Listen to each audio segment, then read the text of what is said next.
faktor yang mempengaruhinya. So, check it out!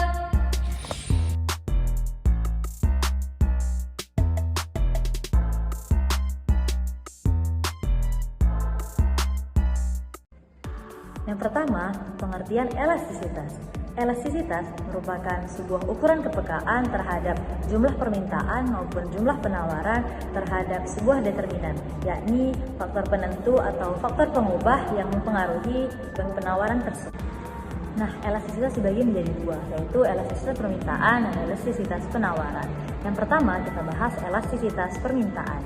Elastisitas permintaan merupakan perubahan dari jumlah permintaan suatu barang ataupun jasa terhadap perubahan harga, yang mana pada normalnya jika harga naik maka permintaan suatu barang akan menurun dan juga sebaliknya.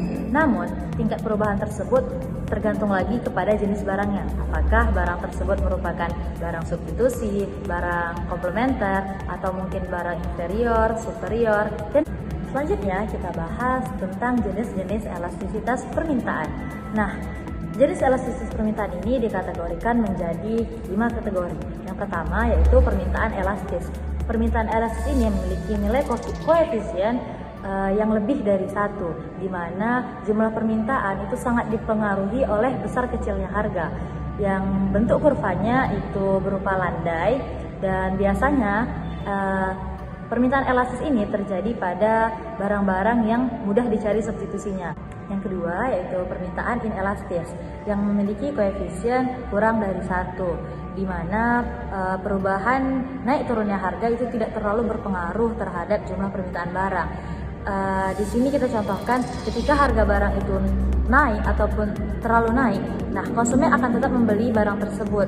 Nah, biasanya permintaan inelastis ini terjadi pada barang-barang kebutuhan pokok seperti beras contohnya, sehingga kurva pada permintaan inelastis ini berbentuk curam. Yang ketiga adalah permintaan elastis uniter yang memiliki koefisien sama dengan 1. Maksudnya ketika terjadi perubahan harga sebesar 1%, baik itu naik maupun turun, maka jumlah permintaan akan juga mengalami perubahan sebesar 1%. Dan bentuk kurva dari elastisitas uniter ini adalah tidak landai dan juga tidak curam. Jadi seimbang antara perubahan harga yang terjadi dengan perubahan permintaan yang terjadi. Yang keempat adalah permintaan elastisitas sempurna yang memiliki koefisien tak terhingga. Maksudnya ialah pada harga tertentu maka jumlah dari permintaan suatu barang tersebut bisa mencapai tidak terhingga. Yang mana biasanya permintaan elastisitas sempurna ini terjadi pada barang-barang komoditi, dan bentuk kurva dari elastisitas permintaan sempurna ini adalah horizontal. Dan yang kelima adalah permintaan inelastis sempurna yang memiliki koefisien sama dengan 0, di mana perubahan harga sebesar apapun tidak akan mempengaruhi dari jumlah barang yang diminta, sehingga bentuk kurva dari inelastis sempurna ini adalah vertikal. Dan contoh barang yang biasanya mengalami permintaan inelastis sempurna itu adalah, nah, selain dari 5 jenis elastisitas yang telah dibahas di awal tadi, masih ada lagi 2 jenis elastisitas permintaan yang akan kita bahas, yaitu yang pertama elastisitas silang. Terjadi ketika perubahan harga suatu barang A akan mempengaruhi perubahan jumlah barang yang diminta dari barang B. Maksudnya adalah ketika harga barang A naik, bagaimana pengaruhnya dengan permintaan barang B. Itu. Nah, pada barang-barang yang bersifat substitusi maka nilai elastisitas silangnya itu adalah positif. Contohnya, jika harga kopi naik maka akan berpengaruh terhadap permintaan barang teh misalnya. Nah, ketika harga kopi naik maka permintaan teh pasti juga akan naik. Mengapa? Karena ketika harga kopi naik, maka permintaan kopi menurun, sehingga orang akan mencari substitusi yaitu teh, sehingga membuat permintaan dari teh ini menjadi naik. Beda halnya dengan barang-barang yang bersifat komplementer. Barang-barang yang bersifat komplementer, elastisitas silangnya itu bersifat negatif. Contohnya, ketika harga teh naik, maka permintaan dari gula itu akan menurun. Jadi sifatnya itu negatif, karena ketika harga teh naik maka permintaan teh menjadi menurun, sehingga permintaan gula juga ikut menurun seperti itu. Nah, yang kedua yaitu adalah elastisitas pendapatan, di mana kita melihat bagaimana pengaruh besar kecilan pendapatan seorang konsumen terhadap permintaan suatu barang. Nah, kita kategorikan pada 3 barang, ini barang inferior atau barang dengan kualitas rendah, terus barang kebutuhan pokok, dan barang superior atau barang mewah. Nah, pada barang kebutuhan pokok, nilai elastisitas pendapatannya ini adalah negatif, yang mana koefisiennya itu lebih kecil daripada 1. Kita lihat ketika pendapatan seseorang itu naik, maka permintaan terhadap barang-barang yang kualitas rendah itu akan sangat menurun, sehingga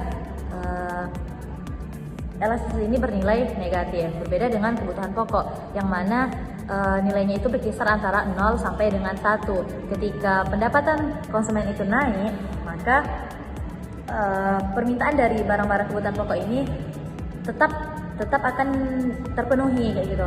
Jadi tidak akan berpengaruh terlalu banyak. Berbeda lagi dengan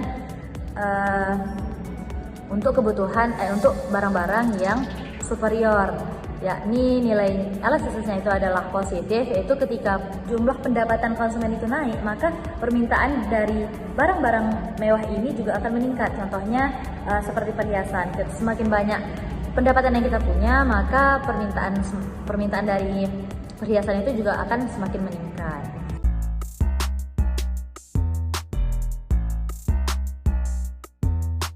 Nah, selanjutnya adalah faktor-faktor yang mempengaruhi elastis permintaan. Yang pertama adalah jumlah barang substitusi yang tersedia di pasar. Nah, jadi suatu barang yang memiliki barang substitusi yang banyak akan memiliki permintaan yang elastis. Nah, jika P naik, maka permintaan menurun dengan persentase yang lebih besar, karena konsumen akan membeli barang substitusi dan sebaliknya. Nah, jadi suatu barang yang tidak memiliki barang substitusi akan memiliki permintaan yang tidak elastis. Nah, yang kedua, potensi pendapatan yang dibelanjakan semakin besar bagian pendapatan yang digunakan untuk membeli suatu barang, maka semakin elastis permintaan terhadap barang tersebut. Nah, yang ketiga, jangka waktu analisis permintaan. Nah, jadi analisis permintaan terhadap suatu barang dalam jangka waktu yang relatif lama menjadikan permintaan terhadap barang tersebut bersifat elastis karena pasar mengalami perubahan dalam waktu yang relatif lama juga.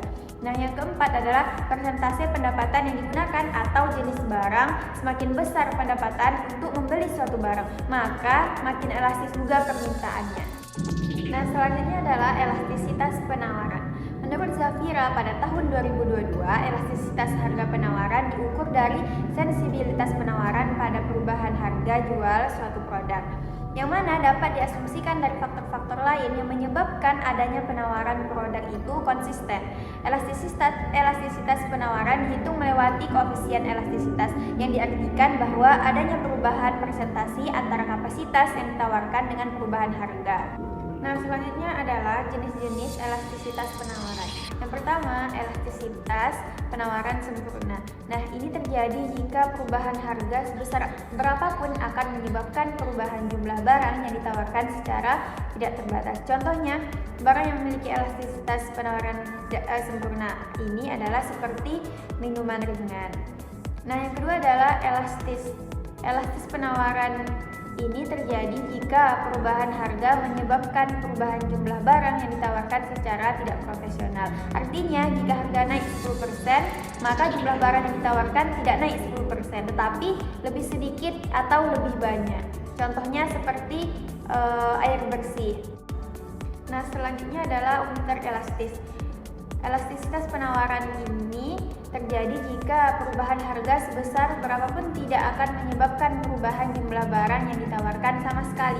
Contoh barang yang memiliki elastisitas penawaran inelastis sempurna ini adalah barang yang tidak memiliki substitusi seperti obat-obatan dan lain-lain.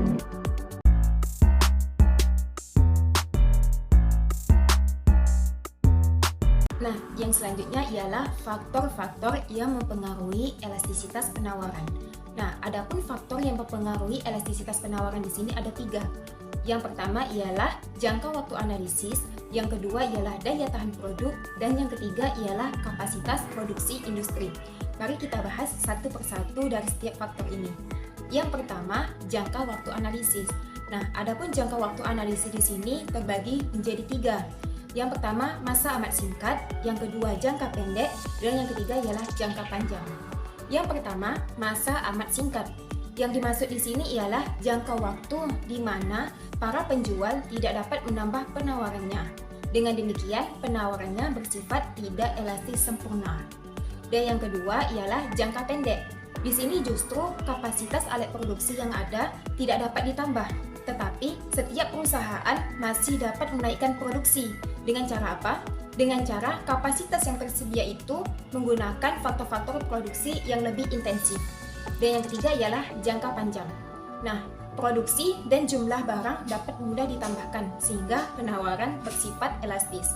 Nah, adapun faktor yang kedua ialah daya tahan produk. Jadi, produk-produk hasil pertanian seperti sayuran dan buah-buahan yang mudah busuk, mudah pecah, dan layu sehingga penawarannya cenderung inelastis. Akan tetapi, produk-produk dengan daya tahan lebih lama seperti kulkas, mesin jahit, kompor gas cenderung bersifat lebih elastis. Dan faktor yang ketiga ialah kapasitas produksi industri. Jadi, yang beroperasi di bawah kapasitas optimal cenderung membuat kurva penawaran elastis. Contohnya apa? Contohnya, barang hasil pertanian bersifat inelastis karena apa? Karena sukar untuk dikurangi atau ditambah dengan segera bila terjadi perubahan harga. Namun sebaliknya, barang hasil industri lebih bersifat elastis.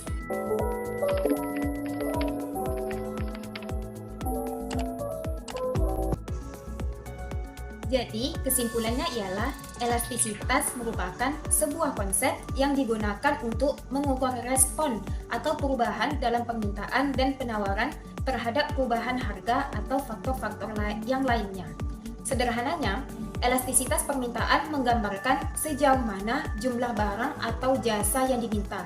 Sedangkan elastisitas penawaran itu menggambarkan sejauh mana jumlah barang atau jasa yang ditawarkan akan berubah sebagai respon terhadap perubahan harga. Jadi, contoh yang relevan terhadap kehidupan kita sehari-hari, misalkan yang pertama elastisitas penawaran. Jadi, elastisitas penawaran ini dapat digunakan untuk menjelaskan mengapa harga obat-obatan cenderung tidak terlalu sensitif terhadap perubahan harga. Hal ini dikarenakan produsen obat-obatan memiliki biaya produksi yang lebih tinggi dan sulit untuk beralih ke produksi barang lain, sehingga mereka kurang fleksibel dalam menyesuaikan harga. Contoh yang kedua ialah elastisitas permintaan. Jadi, elastisitas permintaan ini dapat digunakan untuk menjelaskan mengapa kebijakan subsidi pemerintah dapat mempengaruhi harga dan jumlah barang yang ditawarkan. Misalnya, jika pemerintah memberikan subsidi untuk produksi beras, maka jumlah beras yang ditawarkan akan meningkat dan harga beras akan turun. Jadi, kita dapat menyimpulkan bahwa elastisitas adalah kunci untuk memahami bagaimana perubahan harga dapat mempengaruhi permintaan dan penawaran suatu barang atau layanan. Melalui pemahaman faktor-faktor yang mempengaruhi elastisitas, kita dapat meramalkan dan mengelola dampak perubahan harga pada pasar. Dengan demikian, pengetahuan tentang elastisitas bukan hanya bermanfaat dalam konteks ekonomi, tetapi juga memberikan wawasan yang berharga dalam pengambilan keputusan sehari-hari. Nah, gimana teman-teman? Udah pada paham kan ya? Semoga bermanfaat.